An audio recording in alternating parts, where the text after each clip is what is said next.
welcome to my channel. Zoe Maven here. I am still in the Federal Capital Territory, Abuja. And as you know, if you need to get around in town, of course, you request for a taxi service or a cab service, which is exactly what I did.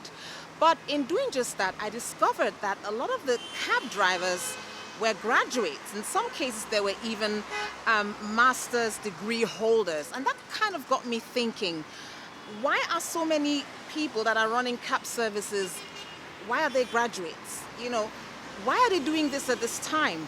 So I thought, what best way to get the answer than to ask them? So that's exactly what I did.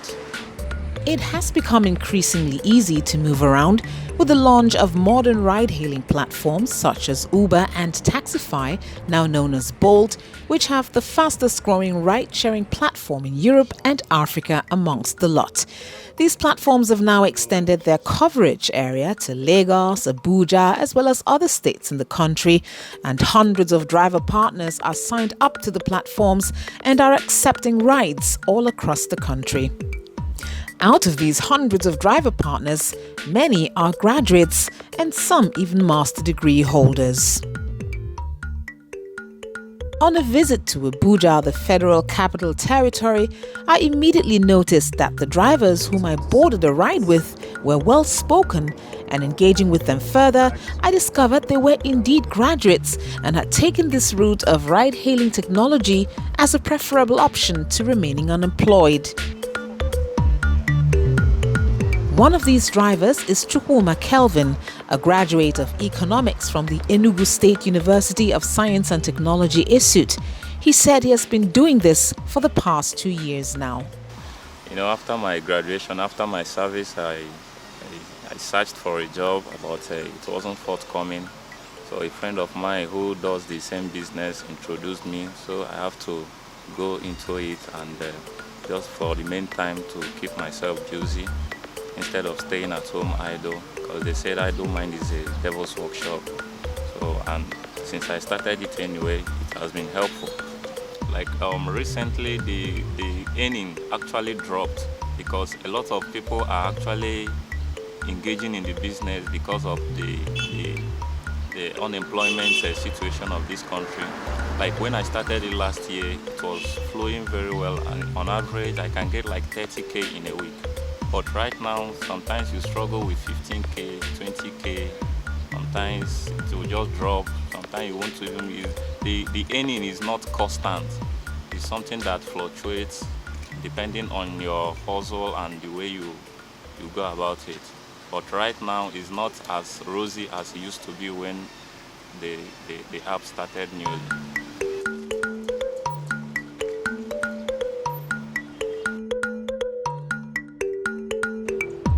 Another e-cab hailing driver is Bernard Mba. His situation was more peculiar. He has lived in Abuja for 22 years and, as a graduate of accountancy, had worked in corporate banking before a downsizing exercise caused him to lose his job. Looking at it from the angle of someone that has worked in a corporate environment before and having to lose your job and have nothing doing, there's this popular saying that you make do with what you have to get what you don't have. At that point, there was no job forthcoming. A lot of applications were submitted in a lot of organizations and nobody was calling up anybody.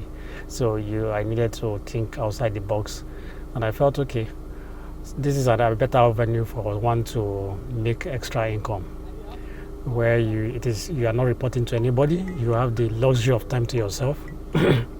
So I took up the offer, and though it's not as lucrative as working in an organization where you are being paid very well at the end of the month, but in this case, at least it puts food on the table and you can provide for your family.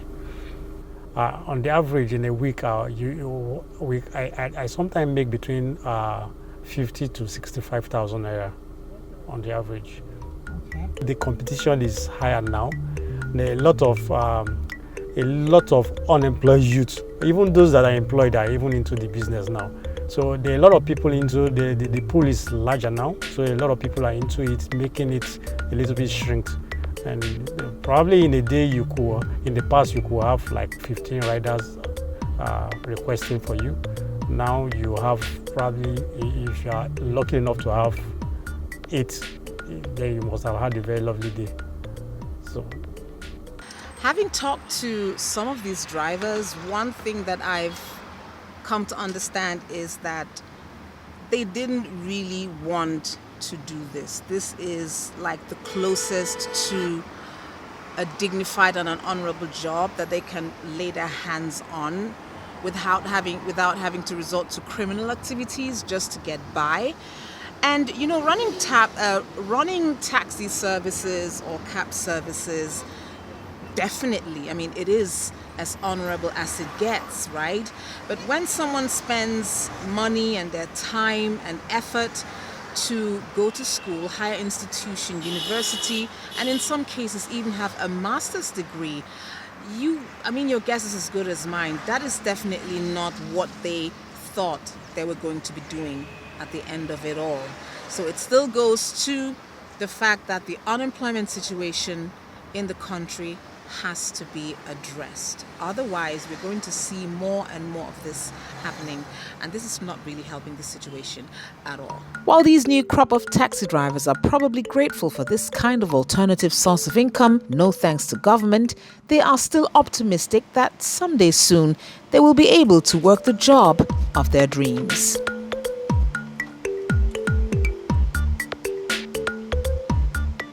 That's what happened. One of several things actually that happened while I was in Abuja. Hope you liked the video. If you did, please give it a thumbs up and drop me a comment in the section below, because I have a question for you today. And this is the question: whose responsibility really is it to provide jobs? Is it the government? Is it the private sector?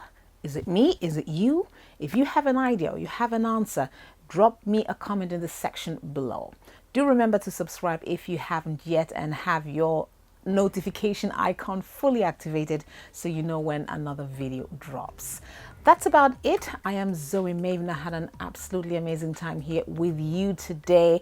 Do remember, always remember this, that life is beautiful when you know how to live it. I will see you in the next video. Cheers.